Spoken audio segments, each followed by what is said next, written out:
যুবক তুমি মনে করো ইয়ারফোন লাগাইলে আর কেউ শোনে না, না মানুষ না শোনে না, মালিক শোনে। তুমি মনে করো রাত 2টা বাজে, দরজা লাগায় ফেললে, লাইট নিভায় ফেললে, এবার মোবাইলে উলঙ্গ ছবি দেখলে আর কেউ জানে না, তো দুনিয়ার কেউ না জানে না, মালিক বলে বান্দা আমি তো জানি। আলম ইয়ালাম বিআন্নাল্লাহা ইয়ারা, আল্লাহ বলে জানো বান্দা আমি তোমাকে সারাক্ষণ দেখি, সারাক্ষণ দেখি। আলা ইয়ালামু মান খালাক ওয়া হুয়াল লাতীফুল খাবীর। এই শেষ আয়াত আল্লাহ বলে বান্দা আমি তোমার কাছে একটা যুক্তি দেখাই।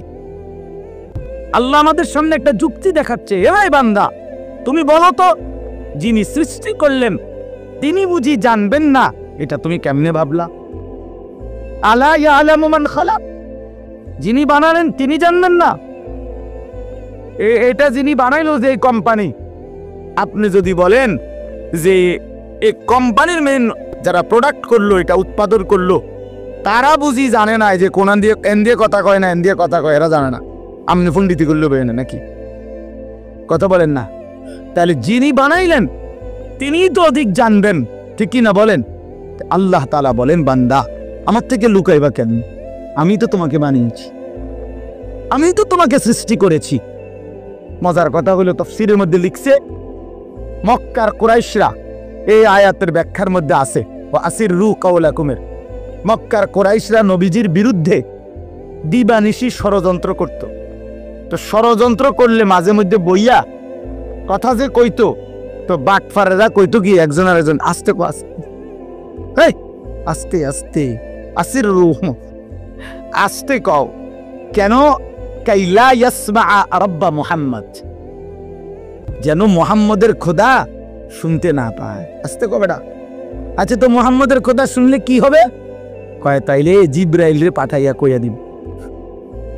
এটা আছে তাফসীরে, মুহাম্মদের খোদায় জিবরাইল পাঠাইয়া মুহাম্মদকে জানায় দিবে, শেষে আমগো পরিকল্পনা সব ভেস্তে যাবে, বাদ যাবে, কাজে আস্তে কও।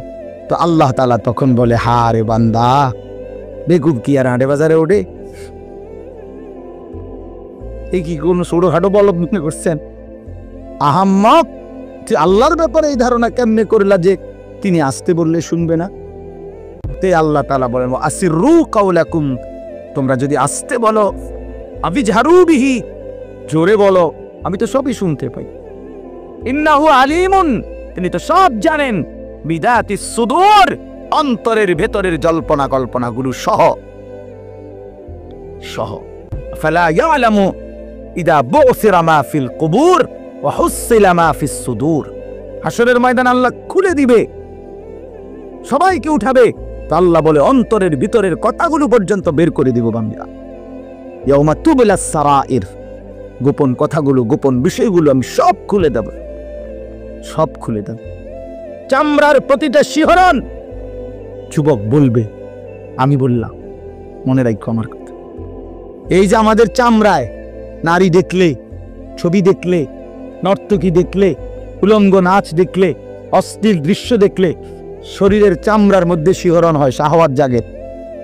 খোদার কসম হাশরের ময়দানে এই চামড়া বলবে আল্লাহ শাহিদা আলাইহিম সামউহুম ওয়া আবসারুহুম ওয়া জুলুদুহুম।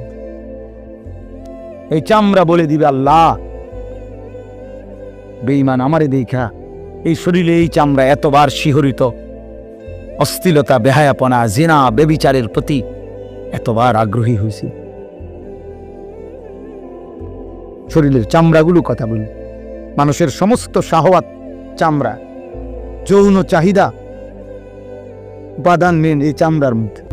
এই জন্য যত ডাক্তার চর্ম ডাক্তার, অত ডাক্তার যৌন রোগের ডাক্তার, চর্ম ও যৌন রোগ বিশেষজ্ঞ। এইটার মূল কারণ এটা, চর্মের সাথে যৌন সম্পর্ক, অর্থাৎ এই শাহওয়াতের গভীর সম্পর্ক। আল্লাহ বলছে শাহিদা আলাইহিম সামউহুম ওয়া আবসারুহুম ওয়া জুলুদুহুম। একটা শব্দ চামড়ার শিহরণগুলো পর্যন্ত ভাইয়া আড়াল করা যাবে না। যাবে কি? চলেন তাইলে কথা শেষ। আল্লাহ তাআলা বলছে বান্দা আমি সৃষ্টি করেছি, আমি জানবই। আলা ইয়ালামু মান খালাক, আমার থেকে লুকাইও না, পারবা না। ওয়া হুয়াল লাতীফুল খাবীর, আল্লাহ সূক্ষ্ম থেকে সূক্ষ্ম বিন্দু থেকে বিন্দু বিষয়ে জানেন, সমস্ত বিষয়ের পূর্ণ খবর রাখেন। কাজে ইনশাআল্লাহ আমি দুইটা কথা বলছি। এক নাম্বার কথা হলো, এই 2 দিনের সবগুলো ওয়াজের মাধ্যমে, জুমার বয়ানের মাধ্যমে, বা এক কথায় আপনি আল্লাহর কথা যে প্রতিনিয়ত শুনতেছেন, এর মাধ্যমে নিজের হিসাব মিলাইয়েন যে আপনার ইমানের হালাত কি, আখিরাতের হালাত কি, নিজের ভিতরে ইবাদত বন্দিগির ফিকির কি। ওয়াল তানজুর নাফসুম মা কদ্দামাত লিগাদ, মিলাইয়েন। নবীজি সাল্লাল্লাহু আলাইহি সাল্লাম বলছেন, এই হাদিসটাই আমি পড়ছিলাম, আল কাইয়িসু মান দানা নাফসাহু ওয়া আমিলা লিমা বাদাল মাউত। নবীজি বলে, বুদ্ধিমান কাইয়িস, সে বুদ্ধিমান যে নিজের হিসাব রাখে এবং মৃত্যু পরবর্তী জিন্দেগির জন্য আমল করে। তারে কি বলে? কাইয়িস। ওই সৌদি আরব যারা থাকে প্রবাসী, তারা এটা কয়, সৌদি আরবের কোয়াইস। এই কোয়াইস মানে কাইয়িস, সারা কোয়াইস মানে হলো কাইয়িস, বিচক্ষণ, বুদ্ধিমান, চালাক, যে নিজের হিসাব রাখে, মৃত্যু পরবর্তীর জন্য আমল করে। ওয়াল আজিজু মান আতবাআ নাফসাহু হাওয়াহা ওয়া তামান্না আলা আল্লাহ।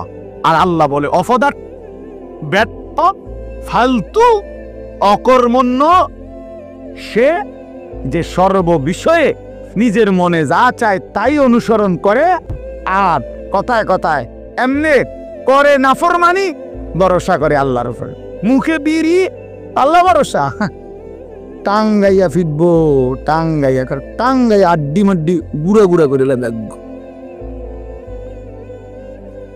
সিটারি, হ্যাঁ, সুদের ব্যবসা, বাটফারির ব্যবসা। সাধুয়ানে ভাইয়া আপনার বেডির দিকে চাইয়া রয়েছে, নাচ গান নাটকে, টেলিভিশনে, এনে ভাইয়া কুক, আল্লাহ ভরসা। আও মারতো না, যত কয় হুজুররা এত না, কইতে লাগলে কি গাড়া কম কয় নিও, যত কয় এত না। তোমার আলগা কেরা বলছে, কোন ইবলিস তোমারে বলছে যে যত কয় তার অর্ধেক? কথা বুঝছেন? অর্থ হইল ভরসা করে এমনি, কিন্তু করে কি গুনাহ। তো এই আল্লাহ তাআলা বলছি, বুঝি বান্দা, তুমি 24 ঘন্টা গুনাহ করতে থাকো, আমি ভরসা। এটা আল্লাহ বলছেন? না না, আল্লাহ বলছে তওবা করো, আমি ভরসা। ঠিক কিনা বলেন না? ছেড়ে দিলে ভরসা, আর করবা না, ওয়াদা দিলে ভরসা, লজ্জিত হয়ে মাফ চাইলে আমি ভরসা, আমি মাফ করে দেব। আজকে 30টা বছর পরেও আপনি সুদের লেনদেন করেন, 50 বছরেও এখনো ওজনে কম দেন, এখনো কথা কইলে আগ করলে গালি দেন। আস্তাগফিরুল্লাহ। শুনলেন কি? বুঝলেন কি? এতগুলো বয়ান কিছুই কোনো আসর করলো না। এই মূল কথা হলো গাফিল। মূল বিষয় কি? উলাইকা হুমুল গাফিলুন। আল্লাহ সমস্ত জাহান্নামীর পরিচয় বলছে, সমস্ত জাহান্নামীর একসাথে একটা পরিচয় আল্লাহ বলছে, উলাইকা হুমুল গাফিলুন। সবগুলো জাহান্নামী মূলত গাফিল। গাফিল কোরআন শরীফে আছে, ওয়ালাকাদ যারানা লিজাহান্নামা কাসীরাম মিনাল জিন্নি ওয়াল ইনস। এই আয়াতের শেষ শব্দ এটা, উলাইকা হুমুল গাফিলুন। এরা মূলত গাফেল, খামখেয়ালি করছে, খামখেয়ালি করছে। এজন্য বাপ দিল দিয়ে আল্লাহর কথা শুনবেন, প্রত্যেকটা ওলামায়ে কেরামের কথা মনোযোগ দিয়ে শুনবেন। নিজ এলাকার হুজুর, স্থানীয় ইমাম, নিজ মহল্লার আলেমে দ্বীন, ওনাদের কথা, দূরের হুজুর, সবার কথা সমানভাবে গুরুত্ব দিবেন। তাইলেই বোঝা যাবে আপনি আল্লাহর কথাকে গুরুত্ব দিচ্ছেন, ব্যক্তিকে নয়। কথা বুঝেন নাই? আপনার এলাকার ইমাম সব ওয়াজ করলে কি ও হুজুর, আমরা হুজুর, এইটা না, ছোট কথা মানে ওনার এলাকার হুজুর, আপনার এলাকার হুজুর হয়েছে দেখে বেটা ফিরছে গেছে। হ্যাঁ, আর বাকি বক্তা যেগুলো, এগুলো সব চাঁদের দেশের থেকে আসছে, ঠিক না? আমি তো এই মাত্র চাঁদের থেকে নামছি, এই যে এখান দিয়ে দেখছেন নাম নেন আমার, যে চাঁদের দেশ থেকে আসছি, কি চাঁদের দেশ থেকে আসছি নিয়া? তা আমি তো কোনো মহল্লার, আমি তো কোনো এলাকা, তাহলে এটা কোনো কথা না, এটা কোনো বিষয় না। জনপ্রিয়তা ধোঁকা, প্রধান বক্তা, বিশেষ বক্তা, এগুলো ধোঁকা। আল্লাহর কথা শোনা, আল্লাহর কথা দিলের মধ্যে আনা, আল্লাহর কথা বলতে পারা, এটাই সৌভাগ্য, এটাই সৌভাগ্য। আল্লাহ তাআলার কুদরত, এটা আল্লাহর ইচ্ছা। আল্লাহ কাউকে 10,000 1,000 মানুষের সামনে বলায়, কাউরে 10 জনের সামনে বলায়। এটা কোনোটাই 10 জনের সামনে বললে ব্যর্থ, 1000 লোকের সামনে বললে সফল, এমন কথা কোরআন, সুন্নাহ, ইজমা, কিয়াস পৃথিবীর কোথাও নাই। কথা বুঝছেন না? এটা কোনো বিষয় না। অনেক নওজোয়ান ওলামায়ে কেরাম আছেন, আপনাদেরকেও বলি, জনপ্রিয়তার মোহে পড়বেন না। যেই কোনোভাবে মোবাইল দিয়া হোক, ফেসবুক দিয়া হোক, ইউটিউব দিয়া হোক, মাথা পাঞ্জাবি খুললে হোক, শার্ট লাগাইয়া হোক, যেমনে হোক, মানুষে চিনতে হইব, এটা লারা দিতে হইব, যেমনে হোক, দেশটার মধ্যে টাইলকেল লাগাইতে হইব না। এটা কোনো কথা না, আল্লাহর ইচ্ছা। কাউকে আল্লাহ তাআলা, আমাদের আল্লামা মামুনুল হক, আজ তিনি কোথাও দাঁড়াইলেই এটা একটা মিছিল। বেচারা যদি দাঁড়ায় কোথাও, তো সেটাও হাজারো মানুষের কি হয়ে গেছে, মিছিল। হাঁটলে স্লোগান চলছে। আল্লাহর ইচ্ছা, মালিকের ইহসান। এটা আল্লাহ তাআলা প্রত্যেকের ভিতরে এটা যদি হয়, এই মানসিকতা, তাহলে বরকত হয়। যে আমারে আল্লাহ 5 জন মানুষের সামনে বলার সুযোগ দিছে, আমি এই 5 জনকে বলাটা কদর করব। আমারে বলছে আসরের আগে একটু বলতে, আপনি মনোযোগ দিয়ে বলেন, বরকত পাইবেন। আসরের পরে বলেন, ফজরের পরে বলেন। আল্লাহর কথা যখনই বলার সুযোগ পায় তখনই গনিম। ক্বালা রাব্বি ইন্নী দাআউতু কওমি লাইলান ওয়া নাহারা। নূহ আলাইহিস সালাম বলছে, আল্লাহ আমি আপনার দিকে মানুষকে ডেকেছি 950 বছর ধরে, রাতেও দিনেও। লাইলান ওয়া নাহারা, রাতেও দিনেও। তাহলে এটা কোনো বিষয় না।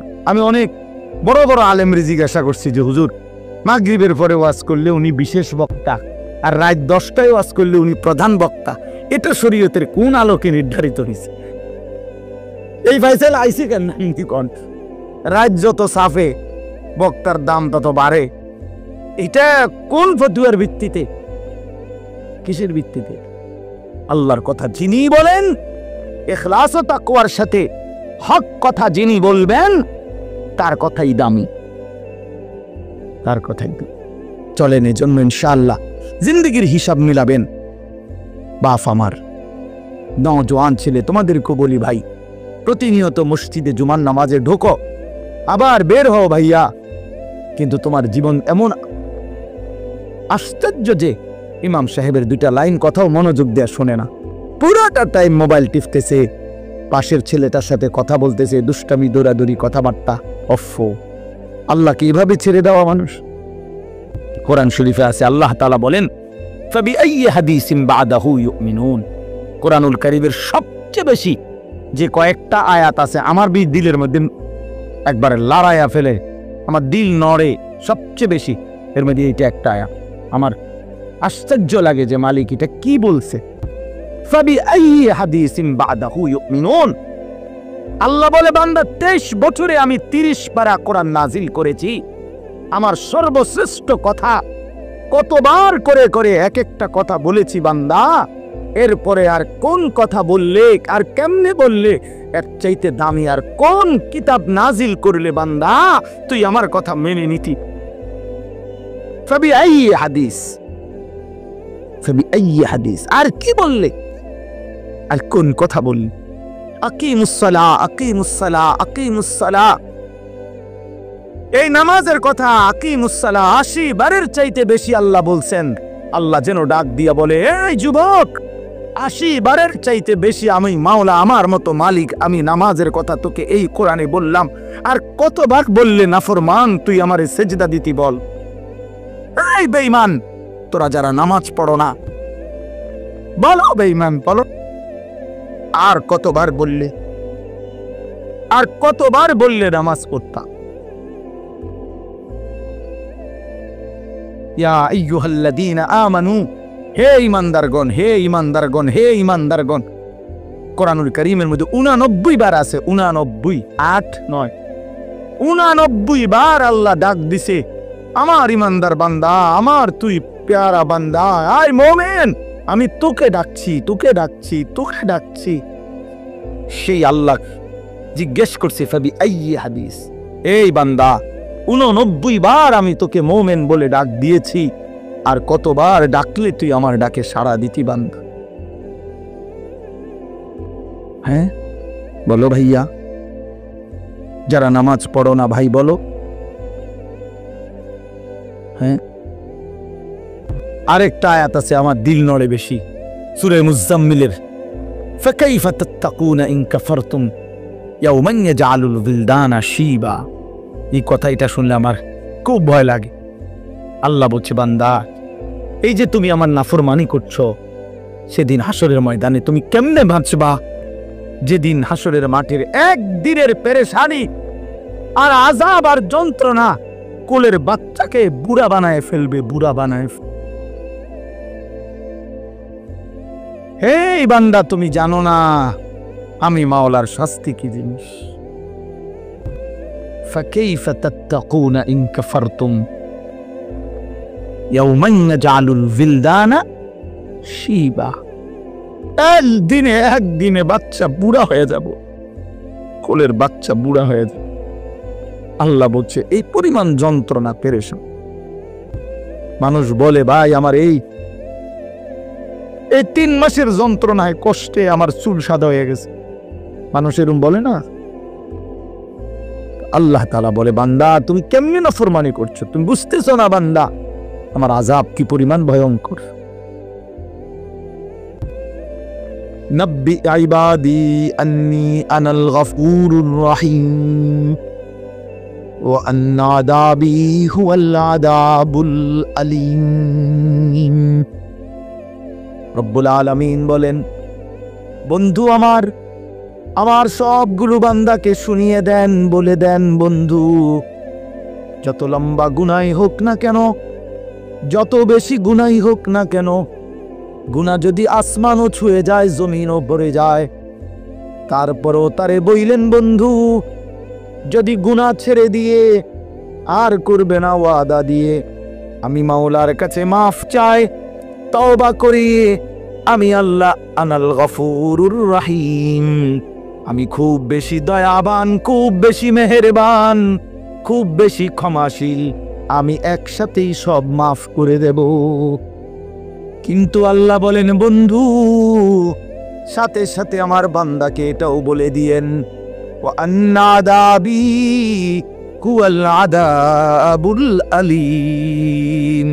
ওরে কিন্তু এইটাও বলে দিয়েন, বান্দা এত বড় সুযোগ দিলাম, মাফ করে দিবা বললাম, তবুও যারা নাফরমানি ছাড়লি না বান্দা, তোরাও শুনে রাখিস বান্দা আমার আযাবও কিন্তু বড় বেশি ভয়ানক। আন্না আযাবি হুয়াল আযাবুল আলীম। শাস্তি বড় ভয়ানক আমার, পুরস্কার যেমন অনেক বড়, শাস্তিও অনেক বড়।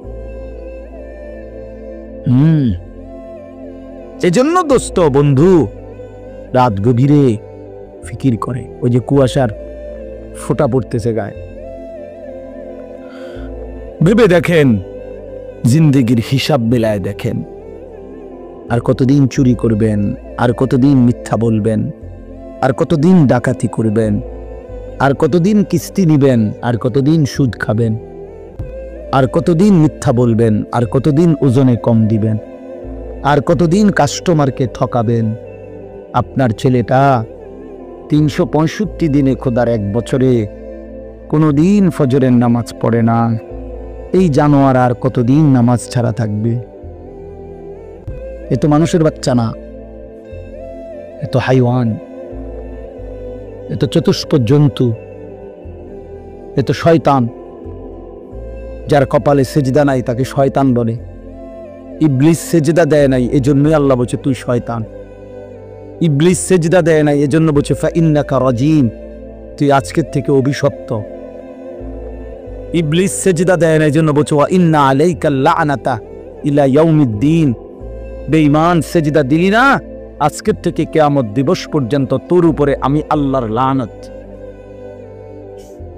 এই বেনামাজি ছেলে মনে রাখো, তোর উপরে আল্লাহর লানত, আল্লাহর লানত, আল্লাহর লানত, আল্লাহর লানত।